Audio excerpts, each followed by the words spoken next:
Tracking, alerting, protecting. This is WKYT News at 5:30. A Lee County woman was shot and killed last night right in front of her house. State police are stepping up patrols to cut down on the number of fatalities on the roads. And we're learning more about the disappearance of some high-end bourbon and how police believe the heist happened. WKYT News at 5:30 starts now. A death investigation now turned murder investigation. Kentucky State Police are trying to track down the person responsible for shooting and killing a woman yesterday in Lee County. The victim, 36-year-old Patricia Lutz of Beattyville, was found along a highway, Highway 2016. WKYT Sam Smith has been tracking this investigation. He has the latest now from Lee County, where he talked with neighbors in our top story at 5:30. That's why I like it out here. It's peaceful. That peace was interrupted last night around 6:30 when 36-year-old Patricia Lutz was shot and killed. Talmadge Allen is a family friend and a neighbor to Lutz. Me and her brother was going deer hunting when we heard about it and came back. It just shocked me, man. I'm told a neighbor heard one gunshot and then saw Lutz lying on the ground in the road right next to her mailbox. Because she really didn't deserve what happened. State police are treating this as a murder investigation, which is ongoing because they do not know who fired the shot or where the shot came from. Investigators are exploring all options. An autopsy on Lutz revealed today she was shot once in her left torso. She loves the kids. She never had kids of her own.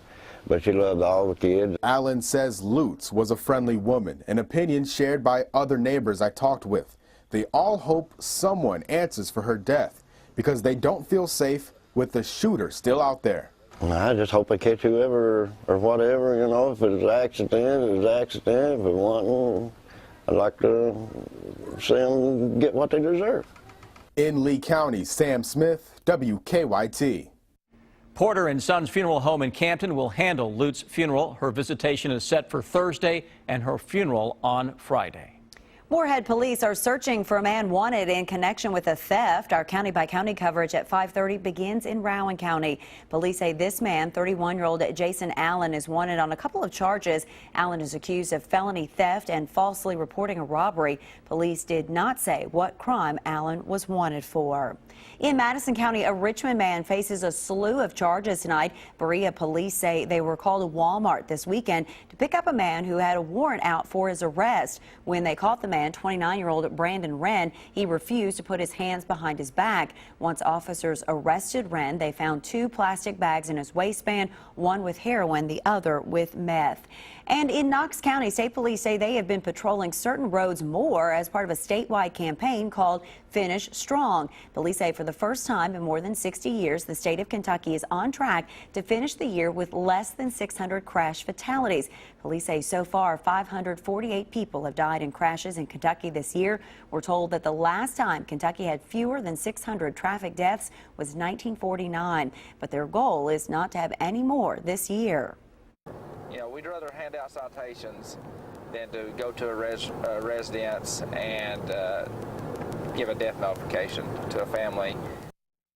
Troopers say in addition to checking for speeding, seat belts, and driving under the influence, they are also watching for texting and other distracted driving.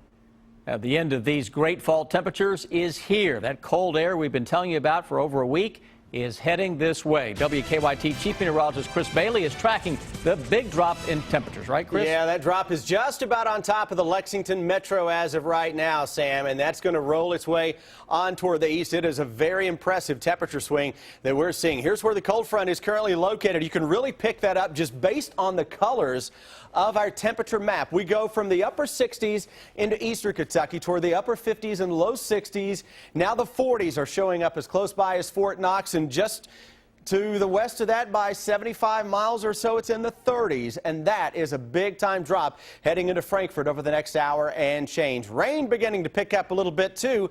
Gusty showers. It's nothing that is terribly heavy, but if you're going to be out and about, you need the rain gear. If not, the out-and-out umbrella with you. Gusty showers now trying to pick up here in Stanford and Lincoln County. Danville, good evening to you. Into parts of Lancaster, you'll get a few raindrops coming up very shortly. A few raindrops here into Bourbon County, Montgomery County, up toward the Fleming County area, and into Winchester. Lexington Metro, little bursts of some moderate rains now, not too far away from the Fayette Mall. That is rolling right on in to downtown Lexington, so that will impact the evening commute in a few spots. Here comes the cold. That is the main weather headline as Arctic air blows in. And guys, when I come back in a little bit, we're on the watch for not just the cold, but the potential for a few snowflakes. New information tonight about tens of thousands of dollars worth of high-end bourbon that went missing about a year ago. We have learned that Pappy Van Winkle bourbon probably will never be found by authorities, but the investigation is continuing. As WKYT's Rebecca Smith found out, deputies say they're honing in on some suspects in this crime tracker report.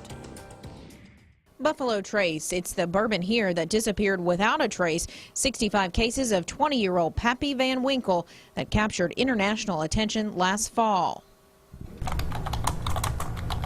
A year later, Franklin County Sheriff Pat Melton, who once promised to bring Pappy home, says Pappy. It's just not in Kentucky. A few states away, but I think it's gone. But now, for the first time, Melton is able to offer a more detailed explanation of possibly what happened. An inside job involving at least 2 senior employees with not only knowledge of Buffalo Trace, but access to the $26,000 aging bourbon kept under lock and key. And Melton suspects it didn't happen bottle by bottle. It was rather, he says, a large-scale heist involving a delivery truck. I think that's highly likely, based on the investigation and where we've been and what we know. We've only been able to get 2 bottles of Pappy in the 4.5 years that I've owned the place. Fran Pinkston is owner of the Dragon Pub in Frankfort. She says she's not surprised to hear how the crime unfolded, just that there hasn't been an arrest yet. There hasn't been a whisper of where it went. Frankfort's a really small town, and we have a lot of customers who work at the distillery, and you would think people talk, and if somebody heard something. But Sheriff Melton says someone knows something, and what he's more certain of, money talks. We still have a $10,000 reward right now. $10,000 right before Christmas. Somebody could have an awful big Christmas. Rebecca Smith, WKYT. Sheriff Melton says that his detectives that handled this case made some suggestions to Buffalo Trace and that they have since upgraded their security measures. Kentucky Baptists have voted to sever ties with a Louisville church that is open to performing same-sex marriages.